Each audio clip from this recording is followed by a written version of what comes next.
Buzzer AHY balas serang Megawati, ketahuan kurang cerdas, KO sendiri, ditulis oleh Nina Nur di siwar.com.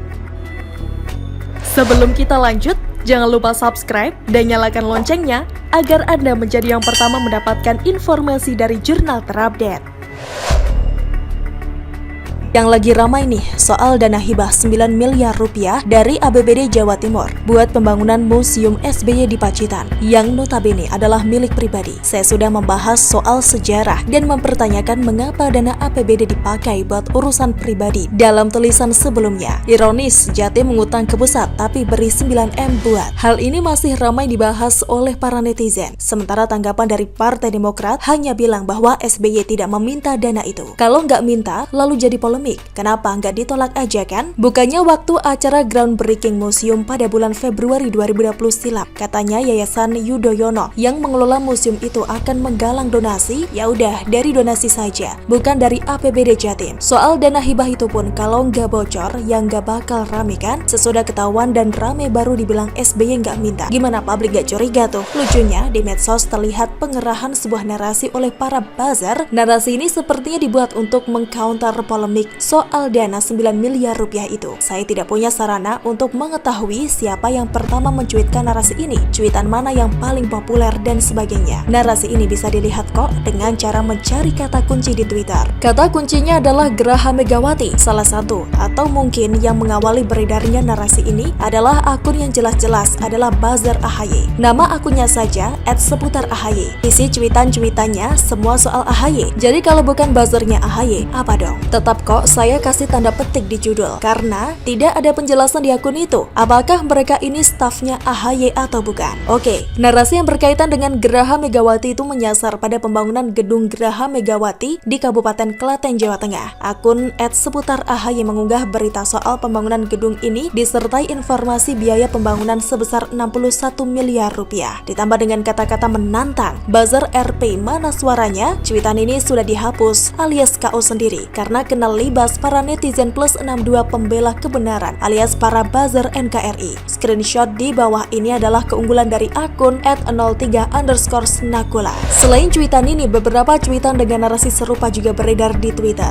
Dengan pedenya mereka menggelontorkan narasi ini, entah disadari atau tidak, bukannya mengangkat nama SBY atau AHY, bukannya bikin Bu Megawati terpojok, malah memperlihatkan kekurang cerdasan para buzzer itu sendiri. Silakan lihat di bawah ini screenshot beberapa cuitan para buzzer yang langsung kena skakmat para netizen. Masih ada beberapa lagi cuitan para buzzer AHY ini, tapi nggak banyak-banyak amat hingga sampai jadi trending. Kalau mau trending itu kan harus ribuan cuitan ya, gimana mau trending? Wong narasinya saja ketahuan ngawur, bahkan yang jadi akun @seputar AHY yang nadanya menantang itu akhirnya dihapus. Hehehe, bikin narasi kok malah dihapus dari keterkaitan dengan AHY? Bukannya maksudnya membela AHY atau SBY? Serangan terhadap Megawati itu memang ngawur banget, seperti yang sudah diungkap oleh para netizen. Ada perbedaan besar antara Museum SBY dengan Geraha Megawati. Dari segi kepemilikannya, Museum SBY jelas-jelas adalah milik pribadi yang dikelola oleh Yayasan Yudhoyono. Hal ini sudah saya paparkan di tulisan sebelumnya. Sementara Geraha Megawati adalah bangunan serbaguna yang dibangun oleh Pemkab Klaten. Pembangunannya dimulai sejak tahun 2018. Sejak 2018 hingga saat ini, Pemkab Klaten sudah mengeluarkan dana 61,9 miliar rupiah untuk pembangunannya. Ini total biaya selama 3 tahun lebih ya. Targetnya tahun ini sudah bisa digunakan. Buat apa? Ya apa saja yang berhubungan dengan rakyat. Dengan daya tampung hingga 3.000 orang di dalam bangunan utama, gedung ini pasti banyak gunanya. Kalaupun nanti diperbolehkan untuk disewa buat acara pribadi, uang sewanya kan masuk ke kas Pemkab, balik lagi ke rakyat. Masalah gitu buat Demokrat. Kalau masalah, kenapa tidak dipermasalahkan dari tahun 2018? Dan saya lihat bahwa APBD Klaten tahun 2021 juga sudah disahkan dan disetujui oleh semua fraksi di DPRD, termasuk Demokrat. Saya tidak menemukan berita soal Pemkab Klaten ngutang ke pemerintah pusat buat mengatasi pandemi, seperti halnya Pemprov Jatim. Toh pembangunan gedung ini sudah berlangsung dan hampir selesai. Mengenai penamaan gedung menjadi Geraha Megawati itu bentuk apresiasi saja. Gedung itu bukan milik Ibu Megawati atau yayasan apalah yang berkaitan dengan Ibu Megawati. Gedung itu milik rakyat, dipakai untuk kepentingan rakyat. Kalau nanti menghasilkan pendapatan, ya balik lagi ke rakyat. Masa buzzer AHY nggak bisa membedakan hal sesimpel ini sih? Apa AHY nggak malu selalu dari kura-kura?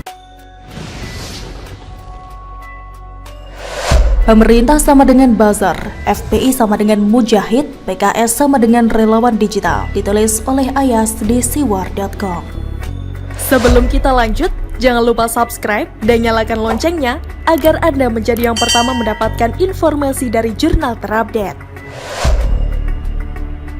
Era media sosial membuat anggapan bahwa siapa yang ingin populer dan memenangkan pemilu maka harus menguasai jagat medsos. Menguasai dalam arti mampu memenangkan perang narasi agar calon yang didukung dapat simpati rakyat. Untuk bisa menguasai jagat medsos diperlukan sesuatu yang sekarang disebut buzzer. Berbicara tentang buzzer yang sekarang sedang ramai diperbincangkan, jika mau saling jujur, baik oposisi maupun pemerintah punya buzzer. Ada buzzer yang dibayar, ada juga buzzer yang tidak dibayar dan murni atas inisiatif sendiri. Pada pergelaran pilkada maupun pilpres, biasanya setiap calon punya buzzer yang berkampanye di media sosial dan mereka dibayar. Ini sudah menjadi rahasia umum, maka dari itu sangat munafik ketika hanya pemerintah yang dituding punya buzzer. Saya tidak menyangkal jika pemerintah punya influencer atau buzzer. Hanya saja mayoritas buzzer pemerintah bergerak atas inisiatif sendiri, tidak dibayar dan dikoordinir. Berbeda dengan buzzer oposisi yang hanya mau bergerak ketika ada aliran dana. Perlakuan terhadap buzzer pemerintah dengan buzzer oposisi nampaknya berbeda. Buzzer pemerintah yang bergerak atas inisiatif pribadi tanpa dibayar dianggap buruk, hanya membuat gaduh dan memecah belah bangsa, serta dituding dibayar menggunakan uang rakyat. Jokowi dituding mengerahkan buzzer untuk menutupi aibnya dan membangun citra agar terlihat baik. Sebaliknya, buzzer oposisi punya sebutan yang baik-baik dan dianggap sebagai pejuang atau orang yang berjihad. Jadi, ketika ada orang yang berani nyinyir dan mencaci pemerintah di media sosial, serta membanggakan kubu oposisi, dia tidak dianggap buzzer,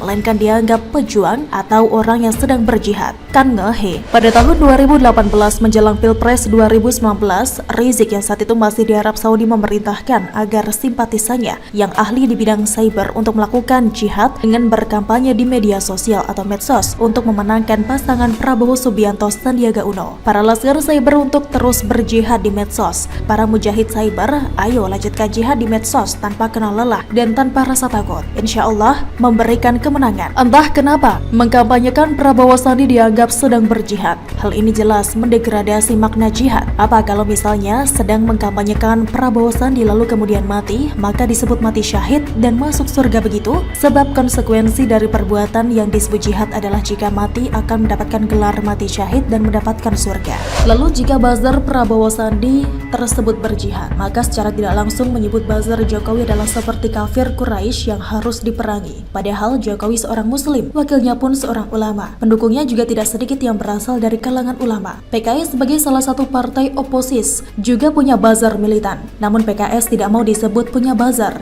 Mereka sebut buzzernya dengan istilah relawan digital. Mardani Alisera enggan menyebut tim ses PKS disebut buzzer. Dia mengungkapkan bila PKS juga punya pasukan media sosial yang disebut relawan digital. Tugasnya, kata dia, menyuarakan semua hal berkait partai melalui jejaring media sosial. Relawan digital juga bekerja secara organik dan terstruktur, mengikuti garis komando dari relawan digital tingkat pusat. Mardani menyebut bahwa jumlah relawan digital PKS tersebut sudah menyentuh angka 2 juta. Secara garis besar, baik pemerintah, oposisi, FPI, dan PKS punya tim kampanye yang bekerja di media sosial. Saya yakin dari semua tim yang ada, yang dibayar, ada juga yang tidak dibayar. Artinya tudingan hanya pemerintah yang punya buzzer jelas keliru. Sebab oposisi pun punya buzzer, bahkan jumlahnya besar dan sangat militan. Saya yakin kita semua sudah tahu betapa militannya buzzer PKS. Tidak hanya militan tapi juga sadis, sebab tidak sungkan-sungkan membuat hoaks untuk menyerang pemerintah. Hanya saja karena buzzer punya konotasi negatif,